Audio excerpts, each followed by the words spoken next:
Então, vamos falar da sífilis.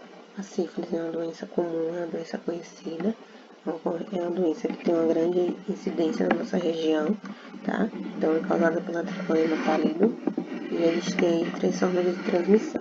A primeira delas é a relação sexual, que é a forma mais comum, né? O contato sexual. A transmissão vertical, que é aquela dos pais para os descendentes, e a via endovenosa, que é quando ocorre a transmissão diretamente na corrente sanguínea. O período de incubação, ele ocorre, né, ele compreende de 1 a 3 semanas, ou seja, a pessoa pode ficar até um mês sem sentir nada, quase um mês, né, sem sentir nada, para que os sintomas venham a surgir. Então, é um período, de certa forma, longo, né. A sífilis é uma doença, né, que as pessoas acham que não tem gravidade, mas, né, a gente vai ver que ela pode sim se tornar grave. É claro que quando se faz o diagnóstico e o tratamento, né, quando se inicia o tratamento logo no início da doença, a gente tem uma pequena chance dela evoluir, mas é uma doença que pode se tornar grave sim. Poucas pessoas sabem, mas a sífilis ela pode atingir vários órgãos, né? As pessoas acham que ela fica apenas ali mesmo no órgão genital, mas é isso que a gente vai ver. Então, a sífilis, né, a gente divide ela em sífilis adquirida, que aí subdivide em sífilis adquirida recente e sífilis adquirida tardia. Vamos falar primeiro da sífilis adquirida recente. Então, essa forma compreende o primeiro ano de evolução, tá? Então, o período de desenvolvimento imunitário na sífilis não tratada e inclui sífilis primária, secundária e latente, né? Então, aí você tem, né, essa sífilis recente, ela compreende de quando a pessoa adquire, né, até um ano de ocorrência dela, e a doença ela vai se desenvolvendo nesse período. Então, caso ela não seja tratada. E aí a gente divide esse período da sífilis adquirida recente, né, em sífilis primária, sífilis secundária e sífilis latente. Vamos falar da sífilis primária. Então, a sífilis primária é conhecida como cancro duro, né? Cancro duro porque ela causa uma lesão na região genital, normalmente única, né? Uma única lesão na região genital, que mesmo sem o tratamento, ela tende a desaparecer com o tempo, tá? Então, ali, nessa sífilis primária, né, na presença desse cancro duro, já é possível fazer o diagnóstico e fazer o tratamento. Mas, caso a pessoa não faça um tratamento, a tendência daquela lesão, que é uma ferida também, ela vai desaparecer com o tempo, tá? Essa ferida, ela tende a desaparecer. E aí vem, né, depois de cerca um período normalmente em cerca de 6 meses, aí inicia o período da sífilis secundária, que é quando ocorre a disseminação dos treponemas, que é a bactéria, pelo organismo. Surgem as roséolas sifilíticas. O que são roséolas sifilíticas? Roséolas sifilíticas são tipos de erupções cutâneas, tá? Então, roséola é um tipo de erupção cutânea. Cuidado que nós temos outros tipos de roséolas, tá? Mas essa roséola sifilítica é típica da sífilis. Normalmente elas surgem na palma da mão e na planta dos pés, mas elas podem surgir no organismo como um todo também. E a sífilis latente, né, que seria não existem manifestações visíveis, mas há treponemas localizados em determinados tecidos. A sífilis latente é quando a pessoa não tem sintomas, tá? Então não vai ter nenhum tipo de manifestação, né, que seja possível indicar a presença da sífilis no organismo daquela pessoa.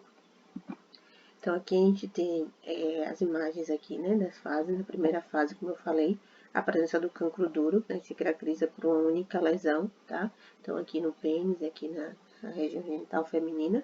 E a segunda fase, né, que seria a sífilis secundária, que surgem as roséolas sifilíticas. Como eu falei, normalmente essas roséolas surgem nas mãos e nos pés, mas porventura elas podem surgir também em outras partes do corpo. Aqui mais uma imagem, né, nas mãos, aqui nas mãos e nos pés também, já está bastante comprometido, certo? E temos a sífilis adquirida tardia, tá? A sífilis tardia, aí já vai ser um pouco mais grave. Então, é considerada tardia após o primeiro ano de evolução e ocorre em doenças que não receberam tratamento adequado ou que não foram tratadas. Então, aquelas pessoas que descobriram a sífilis lá no início, né, e não trataram, ou não descobriram, né, não fizeram nenhum tipo de diagnóstico para se fazer, para poder iniciar o tratamento, após cerca de um ano, se desenvolve a sífilis tardia. Aqui na sífilis tardia já não é possível mais a cura total da doença. Aqui você só vai conseguir fazer tratamento, tá? Mas a bactéria vai ficar no organismo. Então, aqui nós temos, né, alguns sintomas que podem surgir. Podem surgir formas cutâneas, ou seja, lesões na pele. Pode atingir os ossos. Pode desenvolver problemas no sistema cardiovascular. Problemas no sistema nervoso, dentre outros. Tá? Então, essa aí seria o grande X, né, o grande ponto da doença. A parte grave, realmente, da doença. Ela atinge vários órgãos diferentes.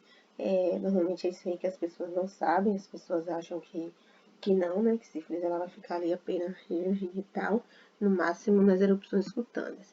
Mas ela realmente pode atingir órgãos e isso pode, realmente a pessoa pode acabar não resistindo dependendo do tipo de manifestações que venha desenvolver, certo?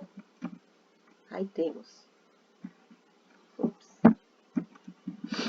aí temos a sífilis congênita, que seria o quê? A sífilis congênita é quando a bactéria ela passa da mãe, né, pela placenta e vai atingir o bebê. Então, é consequente a infecção do feto pelo treponema por via placentária. Então, é possível, né, a transmissão ainda dentro da barriga, tá? Então, aí a gente vai ter a sífilis congênita precoce, que é aquela que as manifestações clínicas se apresentam logo após o nascimento, ou pelo menos durante os primeiros 2 anos da criança, tá? Então, aí, normalmente, quando a criança nasce, com pouco tempo, os sintomas já surgem. Né? Então, ou pode ser considerada ainda a sífilis congênita precoce até esses 2 anos. Temos aqui algumas imagens do que é que pode acontecer. Então, aqui a gente tem uma criança, né, com sintomas na pele, né, visivelmente a pele, né, ela, você vê que ela parece meio que ressecada. E aqui a gente tem, né, comprometimento de mucosas, conjuntiva, né, que seria aqui nos olhos, a boca, nariz, tá? Tudo isso por conta da presença da bactéria. E a sífilis congênita tardia, que aí é quando, né, já surge em casos da criança já acima dos 2 anos. É a denominação reservada para sífilis que se declara após o segundo ano de vida. Ou seja, até esses 2 anos, a criança ela não tinha sintomas, né? Os sintomas elas vão surgir após os 2 anos, por isso que é considerado sífilis congênita tardia. Então, corresponde, em linhas gerais, à sífilis terciária do adulto. Ou seja, né, o que seria a sífilis terciária no adulto é aquela que a gente falou ali agora, que é quando atinge outros órgãos e tecidos ossos, sistema cardiovascular, sistema nervoso, ou seja, aqui já é extremamente grave, considerando que ainda é uma criança, né, 2 anos ainda é realmente uma criança pequena, e isso aí realmente pode levar ao comprometimento de modo que não seja possível, né, a criança resistir, infelizmente.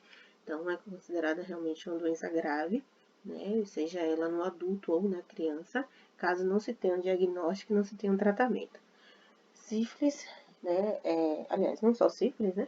Mas no pré-natal você faz exames para diagnóstico dessas doenças, inclusive a sífilis, que é o PDRL, tá? Caso a mulher tenha sífilis, o tratamento é feito para que não se tenha, né? Para que não ocorra transmissão para a criança, certo? Mas, né? A gente tem sim durante o pré-natal, mas infelizmente, né? Nem todas as mulheres, mesmo no tempo de hoje, fazem o pré-natal. Então, muitas vezes elas têm essas doenças e nem sabem, né? Especialmente uma doença como essa, que é extremamente grave, extremamente arriscada para o bebê.